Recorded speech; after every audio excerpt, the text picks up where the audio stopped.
Have you ever walked into a place and the air changes just because of your skin? Ever been treated like dirt, laughed at, turned away like you didn't belong? This man was a black man, calm, quiet, rich beyond what they could imagine. But that didn't stop them. They humiliated him, denied him a table, mocked him, but what they didn't know was he owned the building. And when he returned, he didn't ask for a seat. He bought the restaurant. What followed will leave you speechless. But before we dive into this story, comment below where you are watching from, and if you enjoy this tale with an unexpected twists and moment of joy, don't forget to subscribe. It was a cold Saturday night, the kind where every breath feels like ice. The restaurant glowed at the corner of Mercer Avenue. Golden lights, velvet curtains, a name etched in elegance, Maison du Ciel. Inside, laughter rang out. Wine glasses clinked. Jazz whispered through the air. Every table was dressed in white cloth and silver. It was a place for the rich, the polished, the entitled. And then he walked in. Black man, mid-40s, smooth dark skin, black turtleneck, tailored wool coat, shoes that screamed elegance, calm eyes, a face that didn't flinch. The hostess looked up. Her smile dimmed the moment she saw him. She leaned over and whispered to the manager. The manager stepped forward.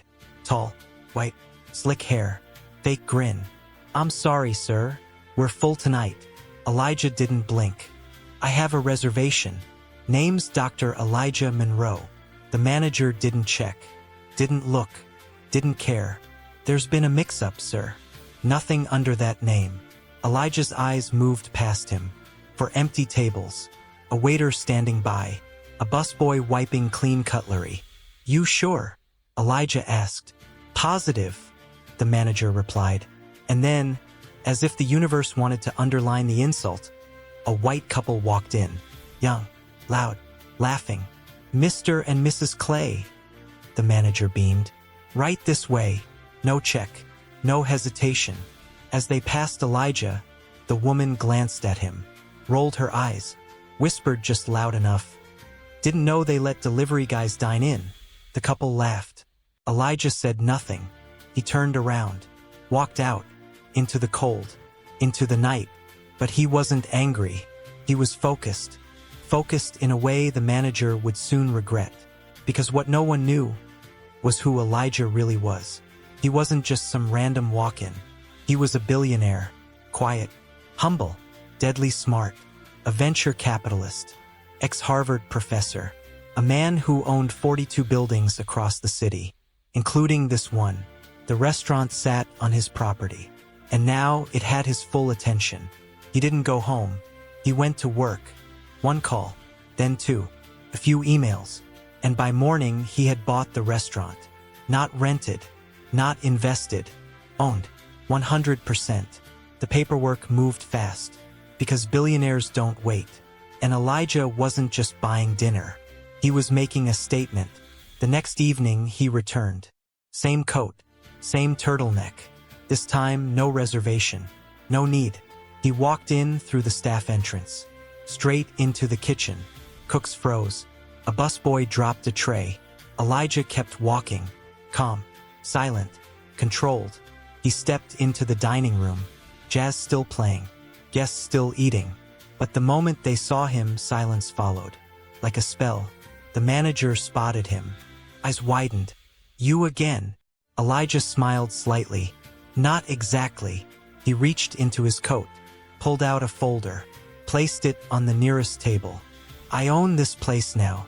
The manager laughed, a hollow, dry laugh. "Excuse me?" Elijah nodded at the documents.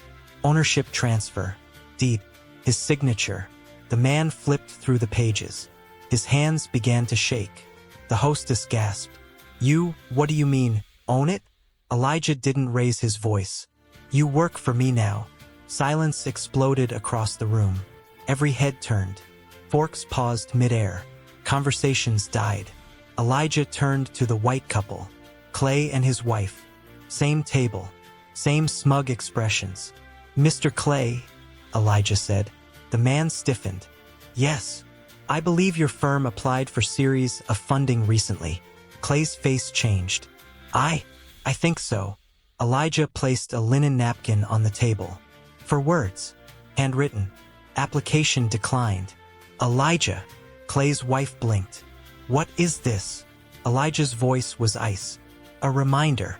Actions have consequences. Clay stood up. You can't do this. Elijah stepped closer. I already did. Then he turned back to the staff. As for the rest of you, things are changing. That night, Elijah didn't fire anyone. He doubled wages, promoted kitchen staff, turned the dishwasher into shift supervisor. The hostess, gone. Manager, replaced in 10 minutes. Customers left in silence. But Elijah stayed behind, toured every inch of the place, took notes, quiet, focused. But that wasn't the real twist, because this wasn't about one restaurant. Elijah had triggered a deeper clause, hidden in the sale contract, a chain effect, because Maison du Ciel was part of a luxury franchise. 16 restaurants, for cities, one deal, one signature.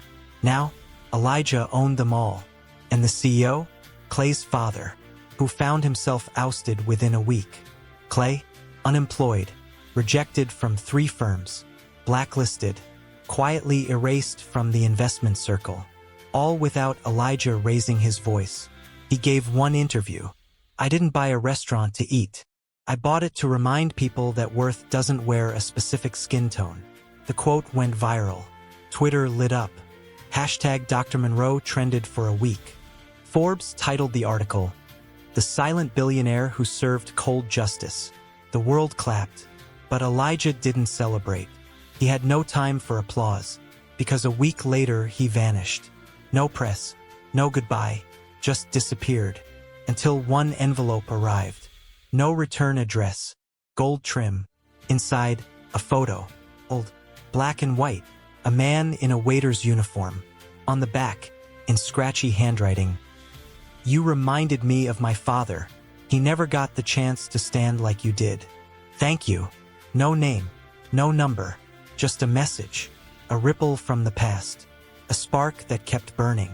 6 months later, a blurry photo appeared online. Ghana, a new school, painted walls, children smiling, holding laptops, and in the background, a man in a black turtleneck, smiling. Elijah. No press release, no sponsor tags, just him, building, teaching. Gone again by the next morning.